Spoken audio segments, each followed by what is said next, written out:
கர்த்தரோடு ஒரு கணக்கு இருக்கு. நான் பழக்க வழக்கமாக ஜெபிப்பதில்லை. ஆனால் கர்த்தரோடு என் கணக்கை எப்போதும் சரியாக வைத்திருக்கிறேன்.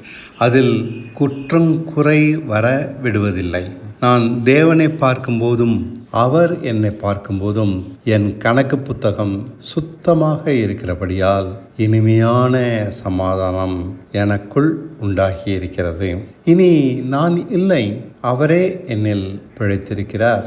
இது ஒரு கணக்கு. கலாத்தியர் 2:20. அதன்படி என்னை நினைத்துக் கொள்கிறேன். என் வாழ்க்கை பிரச்சனைகளில் நான் தலையிடுவதில்லை. தேவைகள், கஷ்டங்கள், வருத்தங்கள், கடன்கள் என எதுவானாலும் இந்த கணக்கின்படி அவரிடம் விட்டுவிடுகிறேன். இனி நான் இல்லை என்பதை உறுதியாக அவருக்கு எப்போதும் நிரூபித்து காண்பிக்கிறேன். ஆதலால் அவரே பிரச்சனைகளை, தேவைகளை எதையும் இனி கையாள வேண்டும். நான் மட்டும் இளைப்பாறுதலாக எந்த சமயத்திலும் அவர் மடியில் படுத்து கொண்டு இருப்பேன். இவ்வளவுதான். நானும் பிதாவும் ஒன்றாக இருக்கிறோம். யோவான் 10:30. இது ஒரு கணக்கு. எப்படி என்றால், எதிலும் என் சித்தம் செய்வதில்லை. எனக்கு ஆசைகள் அதிகம், விருப்பங்கள் அதிகம், கடிக்கும் கவலைகளும் அதிகம். இவைகள் எளிதாக என் சித்தம் செய்யும்படிக்கு என்னை இழுத்து சென்று விடுகின்றன. அப்போது என் வாழ்க்கையை நான் என் கையில் எடுத்துக்கொள்கிறேன். இனி நானல்ல என்பது பொய்யாகி விடுகிறது. இதை புரிந்து கொண்ட பின்பு ஒரு முடிவுக்கு வந்தேன். என் இஷ்டப்படி எதுவும் என் வாழ்க்கையில் நடக்கக்கூடாது என்று முடிவெடுத்தேன். எதுவும் அதற்கு என் இருதயத்தில் இருக்கிற எல்லா ஆசைகளையும் அவர் சித்தத்திற்கு கீழ்ப்படுத்தினேன். சித்தப்படி ஆக கடவது என்றேன்.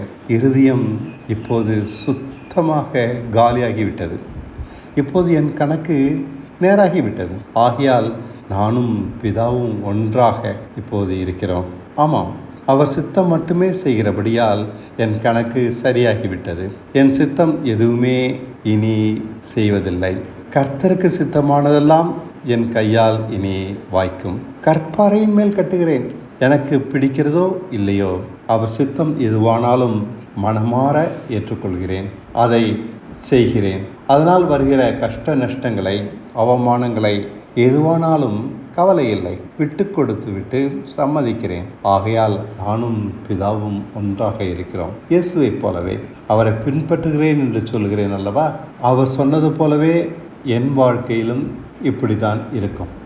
நானும் பிதாவும் ஒன்றாக இருக்கிறோம்.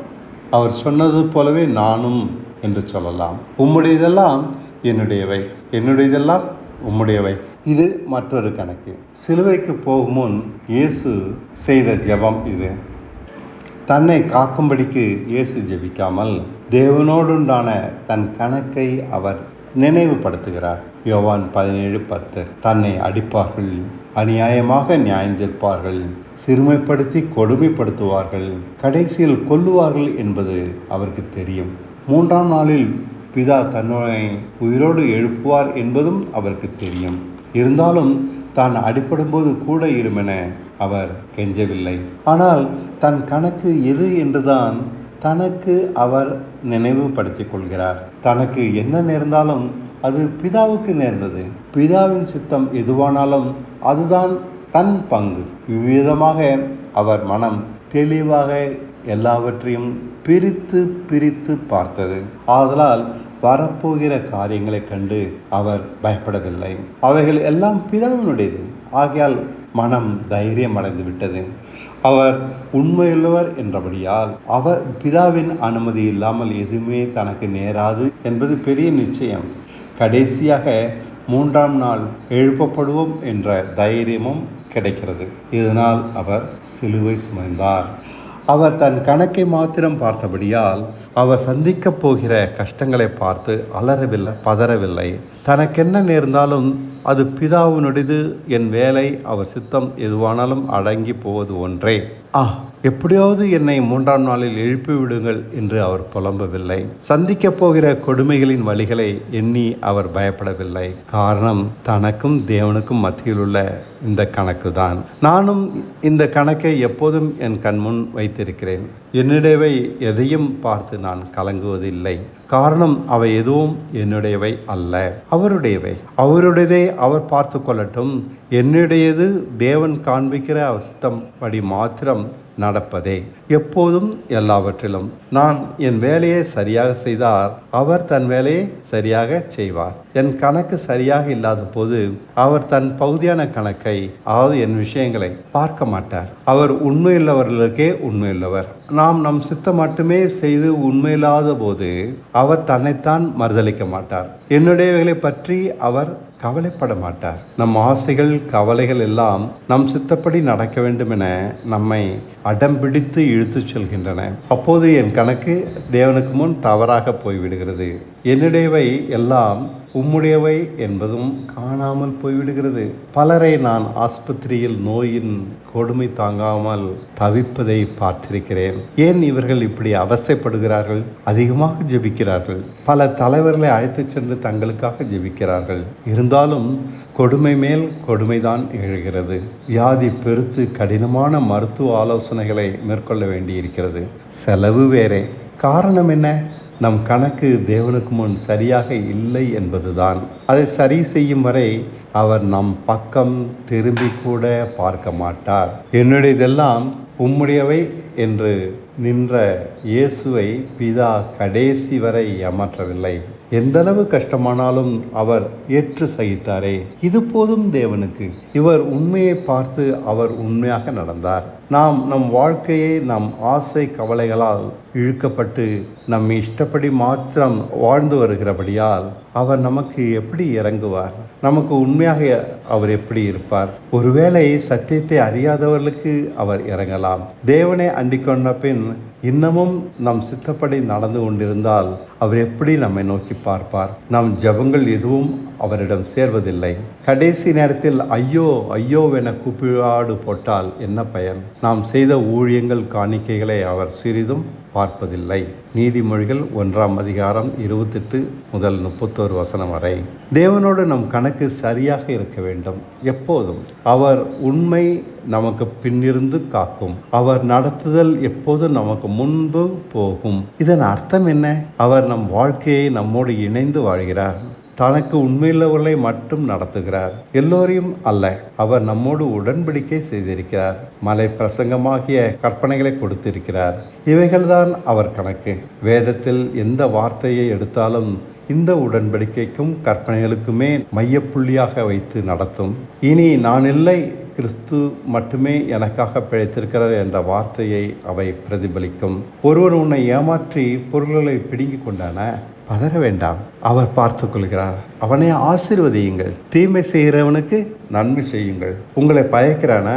இல்லாத தொல்லைகளை கொடுக்கிறானா? சத்துருவை சிநேகியுங்கள். மீதியை அவர் பார்த்து கொள்கிறார். எந்த சூழ்நிலையிலும் நம் புத்தியின்படி சிந்திக்காமல் அவரோடு நமக்கு இருக்கிற கணக்கை சரியாக வைத்துக் கொள்ளுங்கள். எப்போதும் நம் கணக்கு தான் முக்கியம். அதை விட்டுவிட்டால் தேவனை நீங்கள் அணுகக்கூட முடியாது. என்ன கதறினாலும் அவர் நம்மை திரும்பி கூட பார்க்க மாட்டார். அவரை மீறி நமக்கொன்றும் நடக்காது. இது நிச்சயம். எது நடந்தாலும் அது நன்மையோ தீமையோ அவரால் மட்டுமே நிகழ்கிறது. ஆகையால் நம் கஷ்டங்களுக்கு யாரையும் குறை கூறக்கூடாது. நம் கணக்கு தேவனோடு சரியாக இருந்தால் அவர் நம்மேல் பொறுப்பெடுப்பார். சரியாக இல்லாவிட்டால் நம்மை மறுதளிப்பார். நீ யாரோ நான் அறியேன் என்பார். ஆகையால் உடன்படிக்கை எப்போதும் காப்பது முக்கியம். நல்ல ஓட்டம் ஓடினேன், விசுவாசத்தை காத்து கொண்டேன் என்று பவுல் சொல்வது இப்படி தன் கணக்கை தேவனுக்கு முன் சரியாக வைத்து கொள்வதை பற்றித்தான். இதன் பலனை பரலோகத்தில் நீதியின் கிரீடம் எனக்காக இது முதல் வைக்கப்பட்டிருக்கிறது என்று தைரியமாக சொல்கிறான். அதை அவன் பார்க்கவில்லை, இருந்தாலும் தைரியம். 2 தீமோத்தேயு 4:7. அவன் கணக்கு சரியாக இருப்பதால் இவனால் இப்படி சொல்ல முடிகிறது. இயேசு நம் பலகீனங்களை ஏற்றுக்கொண்டு நம் நோய்களை சுமந்தார். சரி, இது உண்மையா பொய்யா? இது உண்மை என்றால் என்னிடம் ஏன் நோய் இருக்கிறது? அவர்தான் என் நோய்களை சுமந்து விட்டாரே, ஏன் எனக்கு நோய் வருகிறது? நம் கணக்கு தேவனுக்கு முன் சரியாக இல்லை என்பதே இந்த நம் நோய்கள் நமக்கு சுட்டி காண்பிக்கின்றன. இது உண்மை என்றால் நம் நோய்கள் எதுவுமே உடனடியாக நாம் விசுவாசத்து பின் காணாமல் போய்விடும். அப்படியானால் விசுவாசிக்கிற ஒருவனுக்கு, அதாவது தன் கணக்கை தேவனுக்கு முன் சரியாக வைத்து கொண்டிருப்பவனுக்கு நோய் வரக்கூடாது, வர முடியாது என்பதுதானே உண்மை. சாவுக்கு எதுவான ஒன்றை புசித்தாலும் அது அவனை ஒன்றும் செய்யாது என்கிறாரே. என் ஸ்லேட்டு கிளீனாக இருக்க வேண்டும். எப்போதும் நாம் இதை செய்வதில்லை. இப்படி விசுவாசத்தை காத்து நடக்க வேண்டும் என்று யாரும் நமக்கு சொல்லித்தரவில்லை. ஆகையால் நாமும் ஏனோதானோ என வாழ்கிறோம். தற்கால கிறிஸ்தவர்கள் உடன்படிக்கையை பற்றி அறியவே இல்லையே.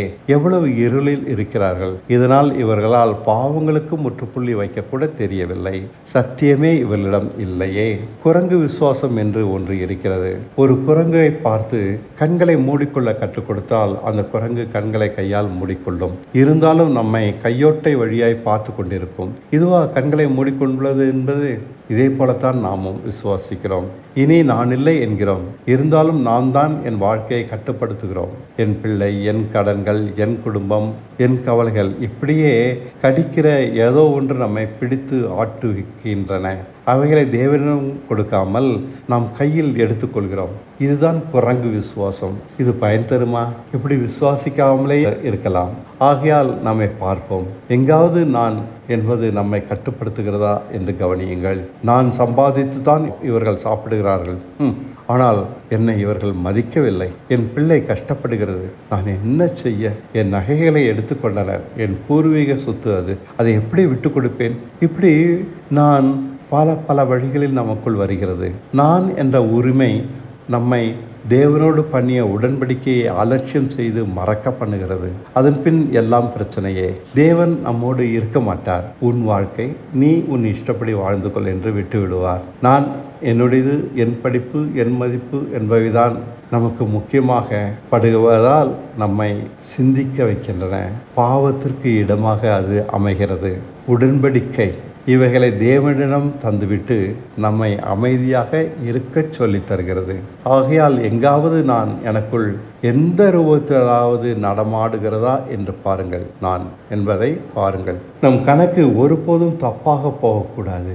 தேவன் உடன்படிக்கையை மீறிவிட்டார் என்று கோபப்படுவார். அதன் பின் நிம்மதி இழந்து போகிறோம். நம் ஜெபத்திற்கு தருகிற முக்கியத்துவத்தை உடன்படிக்கையை காப்பதற்கு கொடுக்க வேண்டும். கிளீன் ஸ்லேட், சுத்தமாக தேவனுக்கு முன் எப்போதும் நிற்க வேண்டும். இதுதான் நம் தாரக மந்திரம். அவர் என் உண்மையில் குற்றம் கண்டுபிடிக்க கூடாது. நம் போராட்டமெல்லாம் இந்த நான் என்பது எந்த உருவத்திலாவது உள்ளே வந்து நம்மேல் ஆதிக்கம் செலுத்த பார்க்கிறது. நாம் எளிதாக ஏமாந்து போகிறோம். தேவன் நம்மை பார்க்கிறார். உடன்படிக்கையின் உண்மையை கொண்டு நம்மை சோதிக்கிறார். அனுதினமும் கொந்தளிக்கும் கடல் போல நம்மேல் பலவித பிரச்சனைகள் மோதி மோதி பார்க்கின்றன. நாம் கற்பாரையா மணலாவென அவை காண்பித்து கொடுத்து விடுகின்றன. தன் புத்தியின்படி வாழ்க்கையை நடத்துகிறவர்கள் மணல் மேலே கட்டுகிறார்கள். தேவனோடு பண்ணிய உடன்படிக்கையின் மேல் கட்டுகிறவர்கள் கற்பாறையாக நிற்கிறார்கள். நாம் விழிப்பாய் இருந்தால் ஜெயிக்கலாம். தூங்கி விட்டதால் சத்துரு வந்து நம் பயிர்களை நாசமாக்கி கனியற்றவர்களாக நம்மை ஆக்கி விடுகிறது.